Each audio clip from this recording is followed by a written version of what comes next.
जय बाबा। आज science air और वाटर के मेमोरी की बात कर रहा है।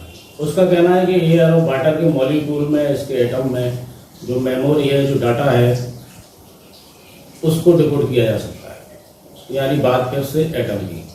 एटम एस्ट्रोलॉजी में आपका स्वागत है। मैं पवन निशांत। आज हम बात करेंगे चार्ट के 11th हाउस की, यानी एकादश भाव की, और 11th साइन यानी एक्यूरियस साइन की, जो हमारे जोडिक साइन का सेकंड लास्ट साइन है। देखिए, एकादश भाव में हम जो देखते हैं वो मेनली दो तीन चीज़ें देखते हैं। एक आय और दूसरा इच्छा पूर्ति। I means income. तो इनकम जो है वो इनकम सिर्फ पैसे की इनकम नहीं है, क्योंकि ये 10वें का अगला भाव है। 10वां भाव हमारा कर्म भाव है और 11वां हमारा कर्म फल का भाव है। तो कर्म के बारे में जो थ्योरी है वो ये है कि हम कर्म करने के लिए स्वतंत्र हैं, लेकिन भोगने के लिए बाध्य हैं। तो जो भी हम कर्म 10वें भाव में करके आए हैं, 10वां भाव 10th हाउस हमें जो हमसे करा रहा है, या 10th हाउस के जरिए हम जो भी कर्म कर रहे हैं, उसे हम जो देख रहे हैं, उसका सारा फल हमारा 11th हाउस में स्टोर हो रहा है। तो ये सिर्फ इनकम का भी भाव नहीं है, ये हमारे कर्म फलों का भी भाव है।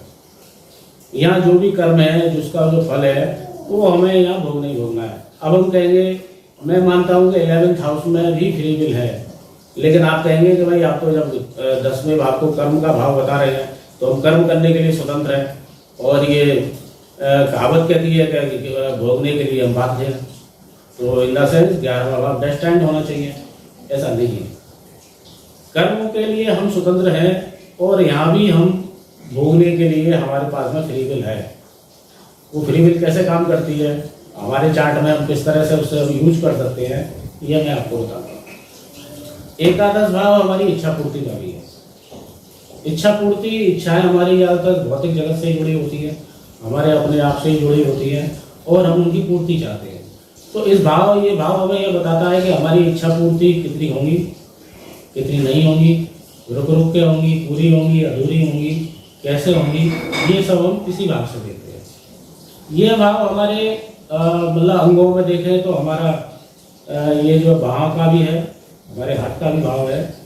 और रिश्तों में तो बहुत सारे रिश्ते आ जाते हैं, जैसे बड़ा भाई यहाँ आ गया, चाचा हमारे यहाँ आ गए, और हर भाव से यदि हम देखेंगे तो उसमें बहुत सारे रिश्ते आ जाते हैं। वो एक सामान्य बात है, तो बात फिर कभी करेंगे। आज मैं आपको ये बता रहा हूँ कि 11th हाउस किस तरह काम करता है, और 11th राशि यानी एक्यूरेस साइन किस तरह से काम करता है, ये मैं आपको बता रहा हूँ। तो ये भाव हमने आपको देखा कि ये आय का भाव है, यहाँ हर तरह की इनकमिंग है। ये भाव हमारे मित्रों का भी है, कहा गया है कि मित्रों का भी भाव है, और ये भाव हमारे सहायकों का भी है। मित्रों का भाव है इन द सेंस ये हमारी सराउंडिंग है।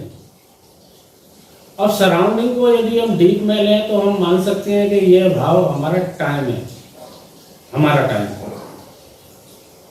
इसमें कुछ लोग ये तर्क कर सकते हैं, ये कह सकते हैं कि यदि हम टाइम को ही देखेंगे कुंडली में, तो हमें एरीज से देखना चाहिए, मेष राशि से देखना चाहिए, लग्न से देखना चाहिए। लेकिन ठीक है, क्योंकि वहाँ शुरुआत होती है, वहाँ स्टार्टिंग होती है, वहाँ चीज़ें स्पीड पकड़ती है, वहाँ को शुरू हो रहा है, तो वो कुछ लोग कहते हैं कि भाई टाइम हम वहाँ 1 नंबर से लें। लेकिन ऐसा नहीं है। टाइम तो पहले से चल रहा है, हमारी स्टार्टिंग में हो रही है, वो एक अलग बात है। हमारा जन्म है, वो एक अलग बात है। टाइम तो बहुत पहले से चल रहा है। तो ये हमारी जो सराउंडिंग है, ये जो हमारे आसपास का वातावरण है, इसे हम लेके पैदा हुए हैं, ये तो ठीक है, लेकिन हम अपनी सराउंडिंग में थोड़ा बहुत फेरबदल कर सकते हैं, थोड़ा उसे अच्छा बना सकते हैं अपने अकॉर्डिंग। और हम चाहते भी हैं, हम अपनी सराउंडिंग्स अपने हिसाब से ही चाहते हैं। वो कितनी पूरी अच्छी होती है या नहीं होती है, वो हम पे, वो हमारे कुंडली पर डिपेंड करती है, हमारे कर्मों पर डिपेंड करती है। तो ये हमारी सराउंडिंग्स है। अब हम 11वें भाव को 11वीं राशि को देखें, कुंभ राशि को, तो आप देखिए कुंभ राशि के हम सिंबल को लेते हैं। अच्छा, कुंभ राशि के पहले लेते हैं, कुंभ राशि में जो नंबर आते हैं वो 2 नंबर आते हैं, 1 और 1 2 बार। अच्छा, 1 नंबर को आप देखिए तो उसके ऊपर एक घुंडी होती है, 1 नंबर, यानी वो बैत की तरह होता है, और उसमें 2 बैत है। इन द सेंस जहाँ भी आपकी कुंडली में एक्यूरियस है, वहाँ 2 चीजें हैं। अब ऐसा नहीं है कि वो उस भाव में आप सारे सिग्निफिकेशन में वो 2 चीजें होंगी। अब जैसे 5th हाउस है, तो देखिए, फिफ्थ हाउस हमारा संतान है, हमारी एजुकेशन है, हमारा लव अफेयर है, हमारी हॉबी है, हमारा फेम है, हमारी पदवी है, हमारा पद है, हमारी कुर्सी है ना। तो जरूरी नहीं है, हाँ, लेकिन ये किसी ना किसी सिग्निफिकेशन में ये फुलफिलमेंट होगा इन दोनों का, दो सहारे वहाँ पर, दो चीज़ों का होने का, वहाँ वो सिग्निफिकेशन में दिखाएगा। एक में मिनिमम दिखाएगा, हो सकता है और में थोड़ा कम दिखाए, बहुत अच्छा होगा। और ये जब हम फिफ्थ हाउस में 11th राशि डालेंगे, एक्यूरीज डालेंगे, और उसमें कोई प्लैनेट अच्छा है या इसका स्वामी कहीं अच्छा बैठ गया है, तो हो सकता है वो सभी जितने भी सिग्निफिकेशन फिफ्थ हाउस के हैं, तो उनमें किसी एक में बहुत अच्छा दिखाए और कहीं थोड़ा थोड़ा अच्छा दिखाए। खराब होगा तो ये हो सकता है किसी एक में ज़्यादा खराब दिखाए, बाकी में थोड़ा थोड़ा कम खराब दिखाए, ये होता है। लेकिन कोई एक आध सिग्निफिकेशन में ही इसका पूरा पूरा असर आता है। तो वो दो बैठ है, इसका मतलब वो दो चीज़ें हैं, वहाँ दो सहारे हैं, वहाँ दो पुनर्जन्म है, वहाँ जो है 2 बार आप फॉर्चुनेट होते हैं, क्योंकि हमारी इच्छा पूर्ति का भाव है। हमारे फॉर्चून हम भाग्य से नहीं लेंगे, वो भाग्य के 9वें भाव को जो हम भाग्य से लेते हैं वो एक अलग चीज़ है, मैं दूसरी चीज़ कह रहा हूँ। यहाँ आप 2 बार फॉर्चुनेट होते हैं, 2 बार आपको चीज़ें बिल्कुल आपके अनुकूल मिलती हैं। आप देखिए, जहाँ भी आपकी कुंडली में एक्वेरियस है, वहाँ आप देखेंगे आपके साथ 2 बार ऐसा हुआ है। अब देखिए, अब आते हैं इसके ज़ोडिएक साइन में का जो सिंबल है। अब हम सिंगल को डिकोड करते हैं, तो सिंगल में हम देखते हैं कि एक आदमी है और उसके कंधे पर घड़ा रखा हुआ है। जैसा मेरी बुद्धि के अपनी बुद्धि से मैं इसे डिकोड कर रहा हूँ, और इस सिंबल को जितने लोग देखेंगे, 100 लोग देखेंगे, 100 लोग अपने हिसाब से डिकोड कराएंगे, तो वो और इससे नई चीज़ें लाएंगे। जो मैं बता रहा हूँ उससे 100 गुना ज़्यादा नई चीज़ें ला सकते हैं। जितनी मेरी समझ है मैं उसके हिसाब से आपको बता रहा हूँ कि एक व्यक्ति है और उसके कंधे पर एक घड़ा रखा हुआ है, घड़े से पानी छलक रहा है। तो मैं मानता हूँ कि कोई व्यक्ति है और उसके कंधे पर यदि घड़ा है, तो वो घड़ा खाली तो नहीं हो सकता। खाली घड़े को कंधे पर रखने की जरूरत भी क्या है, आप उसे सीधे हाथ पर रख के चल रहे। एक पात्र है, कुछ भरा होगा, कुछ उसमें वजन होगा, कुछ बोझ होगा, इसलिए कंधे पर रखा हुआ है। जो भी बोझ है हम उसे बोझ मान सकते हैं, हम उसे नॉलेज मान सकते हैं। नॉलेज कैसे मानते हैं कि देखिए, ये एक सिंबल बनाया गया कि वहाँ से पानी टपक रहा है, पानी वहाँ से बह रहा है। कुंभ राशि है, कुंभ राशि का स्वामी शनि है, शनि वायु तत्व है, ठीक है। तो आप समझिए कि उसमें वायु भरी हुई है, लेकिन क्या है कि हम वायु को पोर्ट्रेट नहीं कर सकते, हम वायु की हवा की पेंटिंग नहीं बना सकते, इसलिए हमने वो दर्शाया है कि वो एक जल है। हमारी एरा के 2 बड़े प्रतिष्ठित और बड़े ग्रेट एस्ट्रोलॉजर हुए हैं, एक कृष्णमूर्ति KS कृष्णमूर्ति जी और एक BV रमन साहब, तो ग्रेट एस्ट्रोलॉजर। उन्होंने 11 नंबर को कहा है कि जो एक्वेरियस है वो उन्होंने उसे नॉलेज की राशि बताया है। अब मेरी बुद्धि ये कहती है, मैंने पढ़ा नहीं है, मैंने कहीं सुना है कि उन्होंने ऐसा कहा है, मैंने पढ़ा भी हुआ तो बहुत पहले पढ़ा हुआ, मुझे पूरा ध्यान नहीं है। उन्होंने कहा है कि ये नॉलेज की राशि है, ज्ञान की राशि है। क्यों कहा कि जो मैं आपसे कह रहा हूँ कि उसमें पानी नहीं, उसमें एयर भरी हुई है, एयर में प्राणवायु भी है, प्राणवायु is equal to Jupiter, oxygen is equal to Jupiter, और जुपिटर क्या है, ज्ञान का कारक है। तो इसलिए उन्होंने कहा कि ये जो है ज्ञान की राशि है। दूसरा क्या है, यहाँ भी एक एनर्जी है, घड़े के अंदर कुछ ना कुछ तो एनर्जी है। घड़े के अंदर क्या है कुछ मालूम नहीं है, हमसे बाहर से ही अपना अंदाजा लगा रहे हैं। तो ये एक रहस्य है, यहाँ एक ऑकल्ट है, तो इसलिए उन्होंने कहा कि ये ज्योतिष की राशि है। उन्होंने बिल्कुल सही कहा।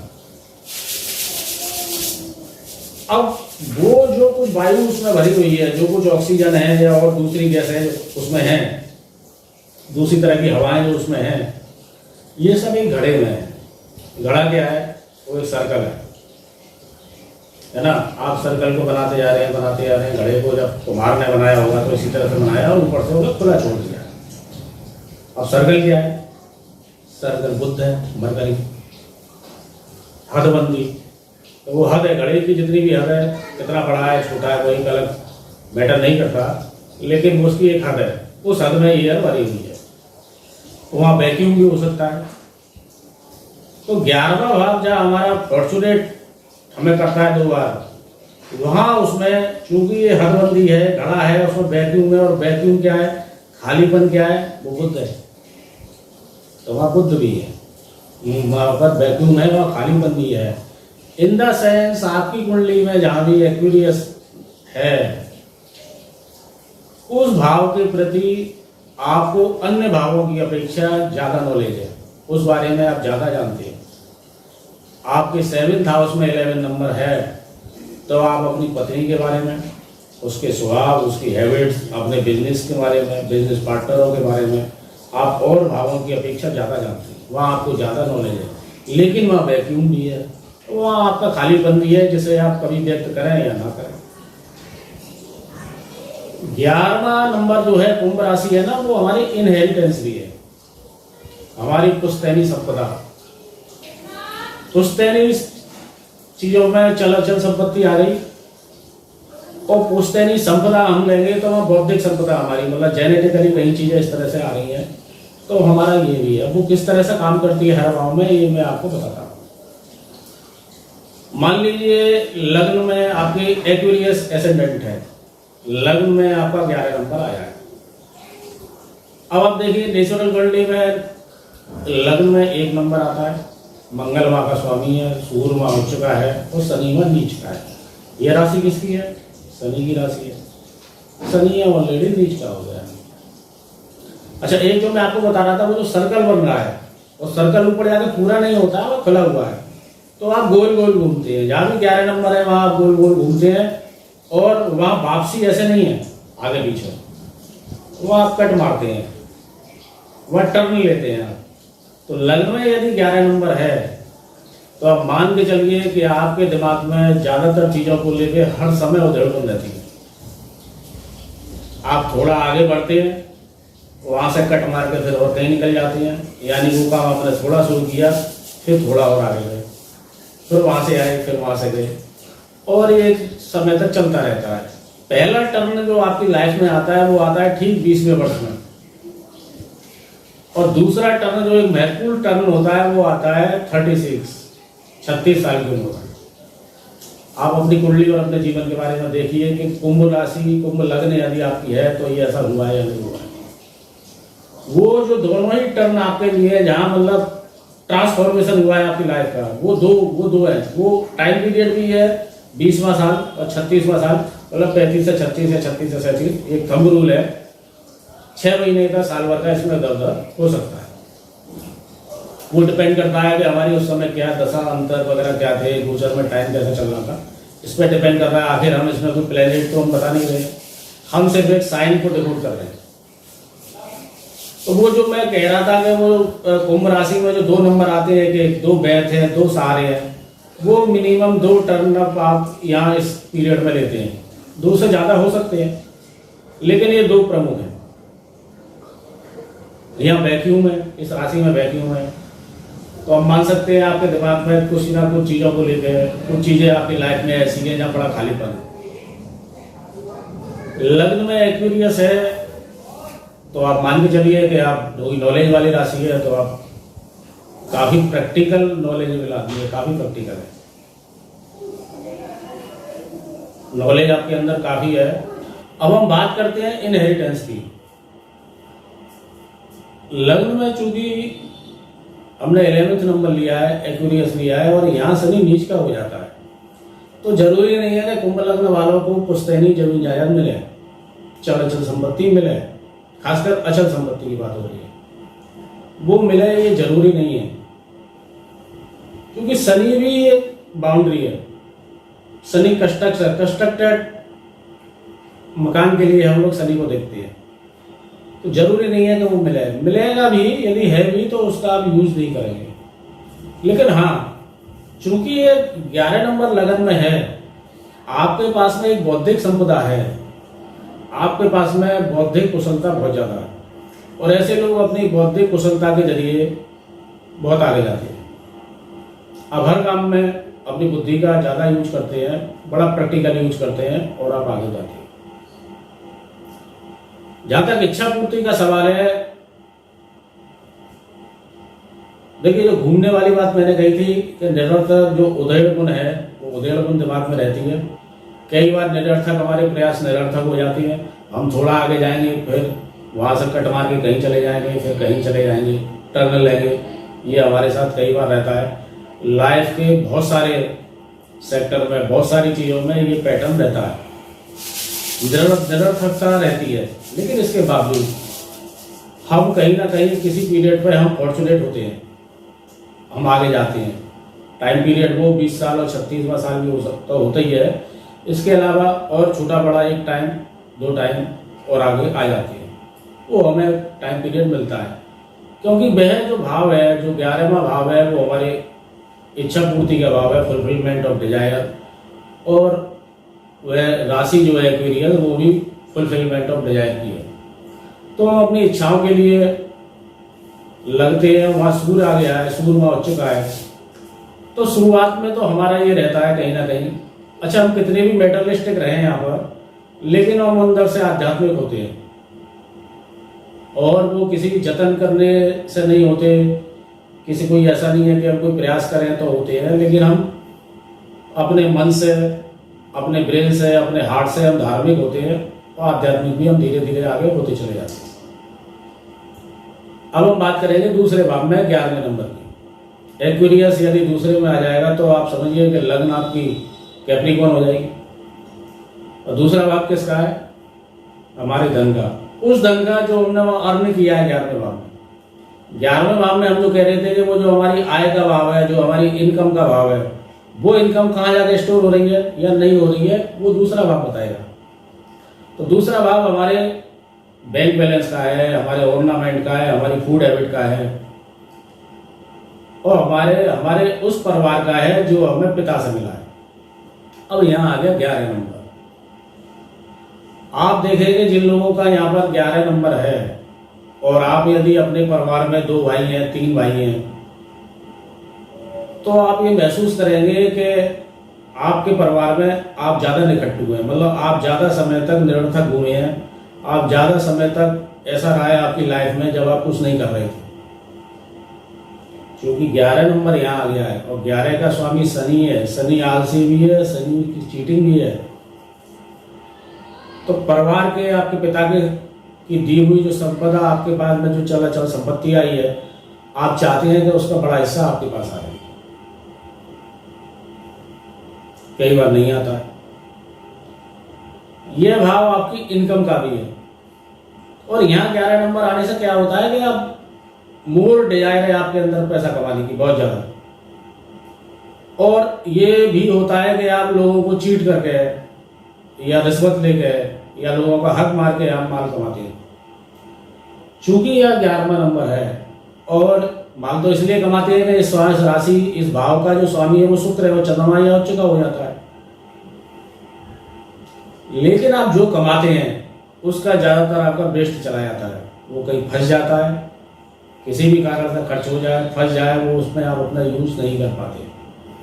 और परिवार में आपकी जो छवि है वो बहुत ज़्यादा अच्छी नहीं होती है, या होती भी है तो आप परिवार के लिए बहुत कुछ कर नहीं पाते हैं, मतलब एक असहाय स्थिति में आप होते हैं।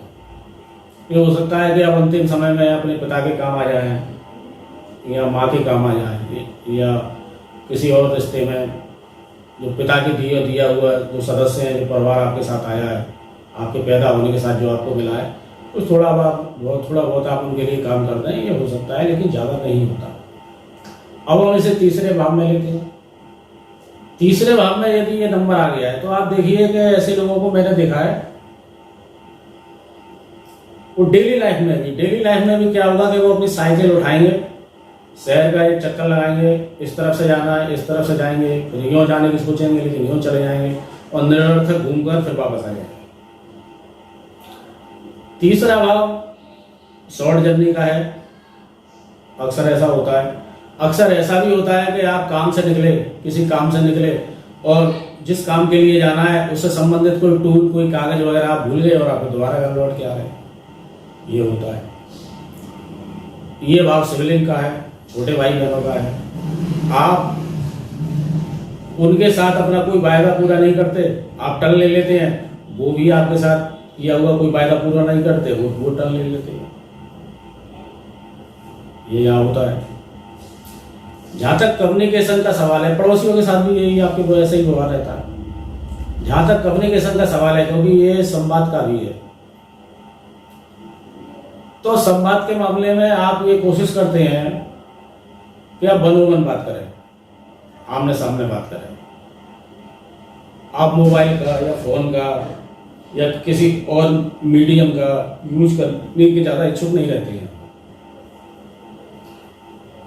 हम क्या कर रहे हैं, हम किसी भी भाव में जो 11 नंबर को रख रहे हैं, हम एक आदर्श भाव के सिग्निफिकेशन ले रहे हैं और कुंभ राशि के सिग्निफिकेशन ले रहे हैं, उस भाव में मैच करके फिर हम प्रोडक्शन कर रहे हैं। इसमें बहुत सारे प्रोडक्शन और भी निकल सकते हैं। आप देखेंगे यदि 11 नंबर तीसरे भाव में है, एक्यूरियस आपके तीसरे भाव में आ गया है,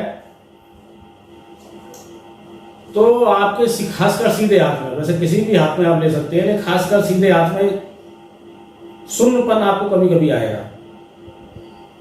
हो सकता है आपके कंधा पूरा ना खुलता हो, फ्री रहता हो, एक शून्यपन यहाँ रहे। आप घड़ी बांधने के शौकीन होंगे तो कोई पुरानी घड़ी आपकी पता चला कि 10 साल से आप की घड़ी पहन रहे हैं या 5 साल से की घड़ी पहन रहे हैं, कोई नई घड़ी आपने ली भी है पहनने की, तो उसका डायल बिल्कुल ऐसा है पुराना, क्योंकि शनि जो है वो बहुत पुराना दादालाई चीज़ों को बताता है, वो हमारे ट्रेडिशन को बताता है। अच्छा, कुंभ राशि क्या है? कुंभ राशि भारी भरकम राशि है, कुंभ राशि बड़ी राशि है। तो 11 नंबर ट्रांसपेरेंसी का भी है, आप दिल के साफ होते हैं, दिल के अच्छे होते हैं। और 11 नंबर तीसरे भाव में आया, भाई बहनों के प्रति आपके अंदर बड़ी सहृदयता रहती है, बड़ा प्यार भी रहता है। आप चाहते हैं कि वे आगे जाएं, आप उनको बड़ा कोऑपरेट भी करते हैं। कम्युनिकेशन में लोगों की सहायता करने के मामले में भी ये प्रवृत्ति आपके अंदर होती है। बड़ी राशि है, बड़ा दिल होता है।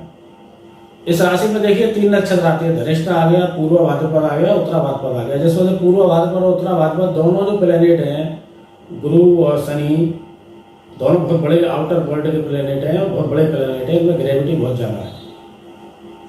तो ये बड़ी राशि है, भारी राशि है। तो यह तीसरे नंबर पर ये इस तरह से काम करती है।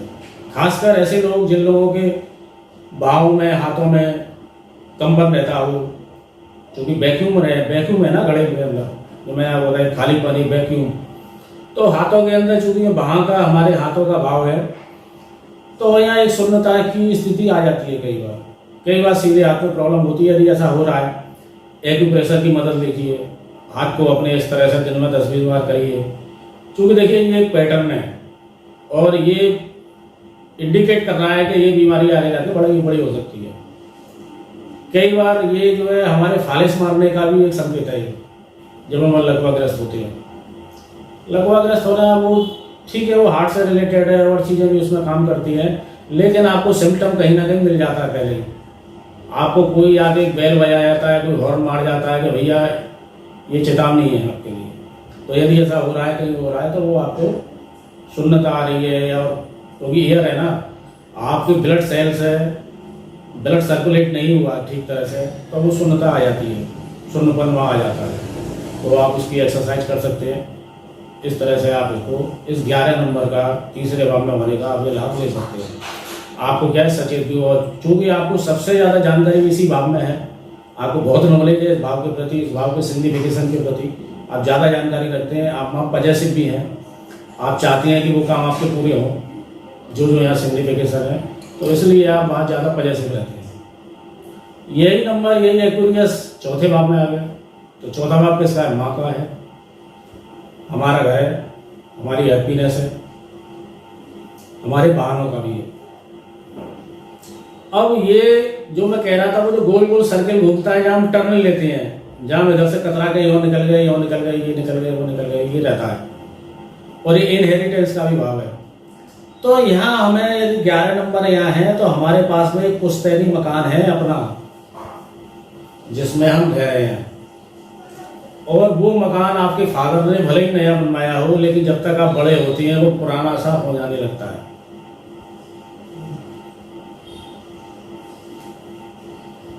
आप उसे बगैर कुछ सोचे तो डिसमेंटल नहीं करते, बगैर कुछ सोचे तो नहीं बेचते हैं, लेकिन लाइफ में एक टाइम ऐसा आ जाता है कि जब आप उसे निकाल के कुछ और प्रॉपर्टी बनाते हैं, आप कुछ होते नहीं है उसमें, आप यहाँ कम नहीं करते हैं। बाप दादा के द्वारा जो चल संपत्ति दी गई है उसे आप बढ़ाते हैं, कम नहीं करते हैं। लेकिन कुछ और भाव ऐसे हैं जहाँ हम मतलब चीज़ों को गंवा देते हैं, वो मैं आपको आगे बताऊंगा। यहाँ आप चीज़ों को बढ़ाते हैं। माँ का भाव है, शनि की राशि है। लेकिन ये देखा गया है क्योंकि यहाँ स्कॉर्पियो लगन हो जाती है। जब भी आप कोई नया मकान लेंगे, कुछ लेंगे, तो रजिस्ट्री में प्रॉब्लम हो गई, खरीदने में कोई और प्रॉब्लम हो गई, इस तरह का कोई विवाद आपके सामने आ जाता है। क्योंकि माँ का भाव है, माँ का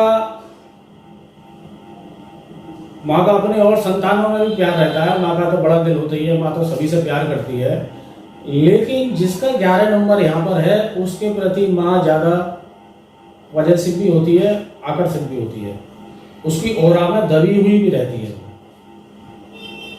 और उसे अच्छा मतलब गुड फील होता है। दबा हुआ एक जो हम कह रहे हैं वो बहुत ज़्यादा ठीक नहीं है। इस बच्चे के प्रति उसे बड़ा गुड फील महसूस होता है, वो समझती है कि ये बड़ा भाग्यशाली है, ये यहाँ रहता है। अब देखिए, ये चौथा भाव हमारा घर है, और ये हमारे घर की सड़क भी है। चूंकि मैंने आपको बताया इस राशि में 2 नक्षत्र बड़े हैं, बड़ी राशि है। एक बात आपको और बताऊं, पूरे जोडिक साइन जितने भी 12 जोडिक साइन है, उसमें 2 ही राशियां ऐसी हैं जो किसी से प्रभावित नहीं है, जिनका अपना और इंडिपेंडेंट अपना हो रहा है। उसमें एक एक्वेरियस है और दूसरी लियो है। बाकी तो हर राशि में कोई उच्च का हो जाता है, कोई नीच का हो जाता है, ये बना रहता है, तो वह औरों के रिफ्लेक्शन आते हैं। यहाँ ऐसा कुछ नहीं है, ये तो जिस भाव में जा रही है उसका रिफ्लेक्शन देगी। आया तो जो ग्रह कोई आ गया तो उसके पैटर्न पर थोड़ा बहुत काम करेंगे, लेकिन इसकी अपनी हो रहा है। तो चौथा भाव हमारा जो है, हमारा घर है। चौथा भाव हमारे घर की सड़क भी है, बड़ी राशि है। तो हम आंख बंद करके प्रेडिक्ट कर सकते हैं कि जिस व्यक्ति का चौथे भाव में एक्वेरियस है, यानी जो स्कॉर्पियो लग्न का व्यक्ति है, उसके घर की सड़क चौड़ी होगी। अब चौड़ी का आप कहेंगे साहब, चौड़ी का क्या पैमाना है? चौड़ी सड़क का पैमाना यह है कि यदि आपके घर वाली सड़क 30 फुट की है, तो आपके घर के पीछे वाली सड़क 30 फुट से ज़्यादा चौड़ी नहीं होगी, वो कमी होगी। 20 फुट की हो, 15 फुट की हो, 10 फुट की हो, ये आप पैमाना देखिए, क्योंकि ये आपका सामना है और 10वां भाव आपकी पीठ है। आप देखेंगे जो कुछ मैं कह रहा हूँ वो 100% नहीं, वो 2000% से निकलेगा, क्योंकि ये चीज़ें किताबों की नहीं है, डिकोड की गई है। ये चीज़ों को इस तरह से रिलेट किया जा रहा है यहाँ पर। आप इससे आगे भी रिलेट कर सकते हैं, बहुत सारे सिग्निफिकेशन है चौथे भाव की। आप देखिए, यदि यहाँ पर चौथे भाव में ये राशि ठीक तरह से काम नहीं कर रही है, मतलब ये नेगेटिवली ये काम कर रही है, तो आपके घर में शांति नहीं है। आपकी माँ को कई प्रॉब्लम हो सकती है, बुढ़ापे में तो सबको प्रॉब्लम हो जाती है, उनको पहले अपनी एज में प्रॉब्लम आ सकती है, वो चाहे मेंटली हो, फिजिकली हो, है ना। आप उसको उस तरह से देखिए, वो सारी चीज़ें उस तरह से निकलेंगे। अब हम लेते हैं कुंभ राशि को 5वें भाव में। अब 5वां भाव क्या है? हमारी एजुकेशन, हमारे प्रीवियस लाइफ के पुण्यकर्म, हमारी एजुकेशन, हमारी संतान, हमारी लव अफेयर, हमारी इमेज, हमारी कुर्सी, हमारा पद। तो जैसा मैंने कहा कि उसमें 2 डंडे हैं, 2 एक हैं, बन 2 बार आता है, 2 बैठ है। अच्छा देखिए, क्या है कि कभी भी आप देखें कि कोई भी ग्रह, कोई भी राशि सारे सिग्निफिकेशन को प्रभावित उतना नहीं करती है जितना पहले को करती है, दूसरे को करती है, मतलब एक बराबर प्रभावित नहीं करती है। यदि वह अच्छी है, कोई ग्रह बड़ा अच्छा है, अच्छा उसका प्लेसमेंट है, तो ऐसा नहीं है कि वो भाव के सारे सिग्निफिकेशन को अच्छा करेगा, किसी एक बात को करेगा। यह संतान का है, यह हमने बताया 2 यहाँ पर डंडे हैं, 2 बैत हैं, हो सकता है 2 संतान हो आपके। 2 संतान नहीं होंगी, लव अफेयर का भी हो सकता है, 2 लोगों से अफेयर का अटैचमेंट का होगा। वह भी नहीं है तो लाइफ में 2 बार ऐसा होगा कि जब आपको फेम मिलेगा या आपको डिफेम मिलेगा।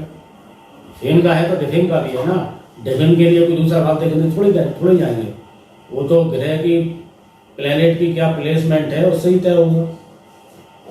और यहाँ पर जो वापस जाना मैं कह रहा हूँ, जो टर्न लेना कह रहे हैं, इधर से उधर, इधर से उधर, ये सारे सिग्निफिकेशनों में आपको कम और ज्यादा में देखने को मिलेगा। यहाँ क्या है? मोर डिजायर, बहुत ज्यादा इच्छाएं हैं इस भाव में, इस राशि में। और ये राशि कहाँ गई है? 5वें भाव में। तो चाहे जिससे आपका अफेक्शन हो, जिससे आपका लव अफेयर हो, वहाँ ज़्यादा चाहत हो या ज़्यादा प्यार पाने की चाहत हो कि हर समय मेरे पास में रहे, मैं उसे देखता रहूँ, तू मुझे देखती रहे, ये भाव हो, या संतान के प्रति, संतान है तो संतान के प्रति ये सब हो, ये सब इसमें रहता है। और जो मैं कह रहा हूँ ना, टर्न लेने वाला, वापस जाने वाला उधेड़ गुण, यहाँ इन सिग्निफिकेशन में बनी रहती है। क्योंकि यहाँ पर नेचुरल कुंडली में 5 नंबर आता है और 5 नंबर का स्वामी है सूर्य। अब यह राशि कौन सी आ गई है? कुंभ, शनि की राशि। सूर्य क्या है? राजा। अब यहाँ ये 11 नंबर क्यों मिला हमें? कोई तो कारण होगा जो हमें 11 नंबर यहाँ मिला है। हमको 11 नंबर इसलिए मिला है कि हमने अपनी किसी पास्ट लाइफ में राजा के प्रति, गवर्नमेंट के प्रति, किसी सरकारी अधिकारी के प्रति या अपने फादर के प्रति हमने कोई ऐसा गलत काम किया जिसकी वजह से हमें यहाँ 11 नंबर मिला है। थोड़ा बहुत यदि गलत नहीं किया है तो कोई ना कोई पेंडिंग कर्मा हमारा बचा रह गया है, जो हमारे इस जन्म में मैनिफेस्ट होना है। आप इसे इस तरह मानिए। तो राजा है, राजा किस पे बैठता है? कुर्सी पे, सिंहासन पे बैठेगा। आप देखेंगे कि ऐसे लोगों के घरों में जहां पर 5th हाउस में कुंभ राशि है, वो एक हम ग्रह की बात नहीं कर रहे हैं, यहाँ कोई प्लेनेट पड़ा हुआ है, 1 है, 2 है, 3 है, 4 है, 5 है, वो एक अलग बात है। तब जो मैं कह रहा हूं उसमें थोड़ा बहुत बदलाव आएगा, लेकिन वो चीजें रहेंगी। यहाँ 11 नंबर राशि है, यहाँ एक्यूरियस है, तो ऐसे लोगों के घर में टूटी कुर्सी मिलेंगी ही मिलेंगी। तो रेमेडी क्या है? आपके घर में कोई कुर्सी टूट जाए, किसी सोफे का कवर फट जाए, कुछ ऐसा हो। अब कुर्सी सीट है ना, तो सीट आप अपने स्कूटी की भी सीट मान सकते हैं, अपनी गाड़ी की भी सीट मान लीजिए, है ना, अपनी बाइक की सीट मान लीजिए। कहीं कुछ मतलब फट रहा है, कुछ क्रैक हो गया है, कुछ चीज़ें खराब हो गई हैं, तो आप तत्काल उसे या तो उसमें डेंट कराइए, उसे सिलवाइए या उसे बदल दीजिए। जब भी ये राशि खराब होगी या इस भाव में जब भी कोई नेगेटिव असर आएगा, उस नेगेटिव काम शुरू होना होगा, ग्रह आपको अपने किसी ना किसी सिग्निफिकेशन के जरिए बता देगा कि हाँ वो अब एक्टिवेट होने जा रहा है।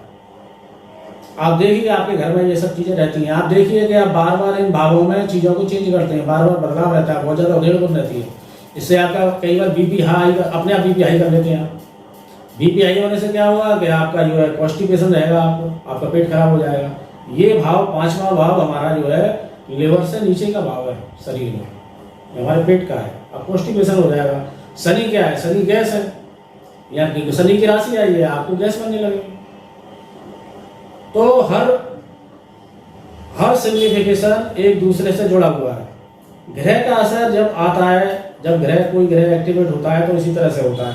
छोटे छोटे चीज़ों से काम करते करते जब हम उस पर काम नहीं करते हैं, वो अपना एक्टिवेट होते होते बहुत ज़्यादा विस्फोट हो जाता है, फिर चीज़ें आउट ऑफ कंट्रोल हो जाती हैं।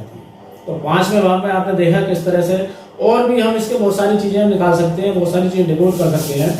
क्योंकि मैं आपको एक टेक्निक बता रहा हूँ कि कुंभ राशि किसी भाव में होगी तो कहाँ वो किस तरह से काम करेगा। मान लीजिए 6ठे में है, तो जो मैं पुश्तैनी चीज़ों की कह रहा था, जो इनहेरिटेंस आपको मिला हुआ है, यहाँ बहुत मिलता है आदमी को।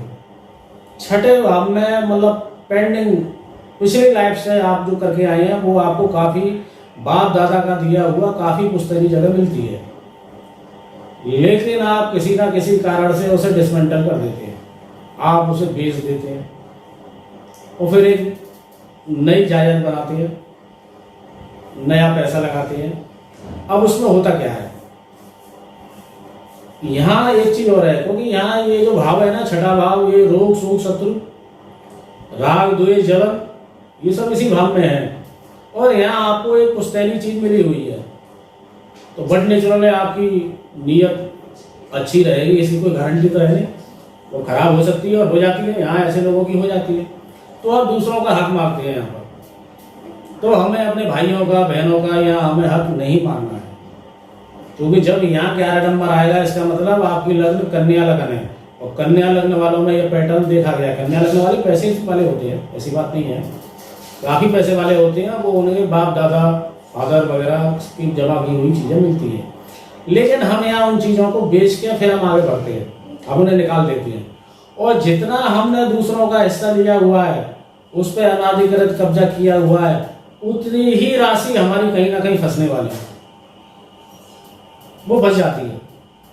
आपने ब्याज पे उठा दिया, इंटरेस्ट पे उठा दिया, आपको इंटरेस्ट नहीं मिला, कोई मार के ले गया, किसी ने बिजनेस में मार लिया, किसी ने कुछ हुआ, ये सब होता है। और ये सब नहीं भी होगा तो आपको यहाँ पर वो आपके अपनी बीमारी पर जरूरत से ज़्यादा पैसा खर्च करा देगा। तो यहाँ रेमेडी क्या बनती है? रेमेडी यही बनती है कि आपको दूसरों के साथ में अपने मन में सहृदयता रखनी है, उनके साथ जस्टिस करना है, उनका हक नहीं मानना है। ये आपको इस तरह से देखना है। जहाँ तक ये टर्न लेने वाली बात है, हम इन सब चीज़ों में एक चीज़ और है, आपका शत्रु आपके मामले में टर्न ले, आपके विरोधी टर्न लें या आप लें, दोनों तरफ से होता है। ज़्यादातर ऐसे लोगों के सामने शत्रु डर रहता है इन लोगों को, दुश्मनों का, लेकिन वो सामने आते नहीं है, ज़्यादा नुकसान नहीं पहुंचा पाते। ऐसे लोग ब्याज का भी काम कर लेते हैं। बहुत अच्छी कुंडलियाँ होती हैं ऐसी, और वो ऐसे लोग ब्याज पे पैसा उठा लेते हैं, लेकिन उसका एक बड़ा हिस्सा आपका मारा जाता है, वो आपको नहीं मिलने वाला है, क्योंकि वो पास्ट लाइफ का रेफरेंस यहाँ काम कर रहा है। यहाँ राग द्वेष जलन है, तो ये आपको पूरी तरह खत्म कर देना। इसी तरह से इस कुंभ राशि को हम 7वें घर में, 8वें घर में, 9वें, 10वें, 11वें, 12वें सब जगह रख के हम इसको, ये जो मैंने आपको टेक्निक बताई है, हम इस तरह से प्रेडिक्शन कर सकते हैं।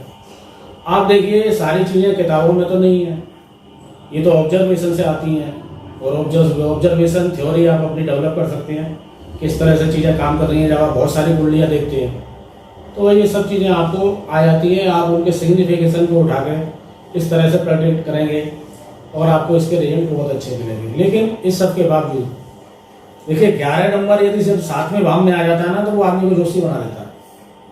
किसी भी कुंडली में उठा के देख लीजिए, ऐसे लोग यदि फुलफिल पूरी तरह से, यदि वो ज्योतिष को फुलफिलमेंट नहीं है उनका हो रहा है, ज्योतिषी यदि वो नहीं हो पाए हैं, तो उनकी ज्योतिष में बहुत ज़्यादा रुचि होगी। ऐसे लोगों को पिछले जन्मों के अच्छे कर्मों के कारण, ऐसे लोगों को क्या बोलते हैं उसे, छठी इंद्री बहुत तेज होती है। ऐसे लोगों को पता चल जाता है कि क्या होने वाला है। आप किसी को भी देखिए, ऐसे लोग सिंह लग्न के हो जाएंगे जब 11 नंबर वहां आ जाएगा। और आप देखिए, यही इस लग्न के ठीक सामने वाली लग्न सिंह लग्न होती है, सूर्य की लग्न है वो, उसके ठीक सामने मतलब राजा और नौकर का संबंध है वहां पर। अब ये कहीं भी आएगा, एक राजा और एक उसके सेवक का संबंध बनेगा। आप इसको भी डिकोड कर सकते हैं। बहुत सारी चीजें हैं, इस तरह चीजें काम करती हैं। आप देखेंगे लाइफ में, लाइफ को समझने के लिए लाइफ में इतनी लेयर है कि आप उसे भौतिक विज्ञान से भी समझ रहे हैं, मेडिकल साइंस से भी समझ रहे हैं, ज्योतिष से भी समझ रहे हैं, अध्यात्म से भी समझ रहे हैं, धार्मिक से भी समझ रहे हैं, सामाजिक विज्ञान से समझ रहे हैं, यानी कितनी चीज़ों से, योग से, यानी कितनी चीज़ों से आप उसे समझ रहे हैं। लेकिन फिर भी समझना कितना कठिन है।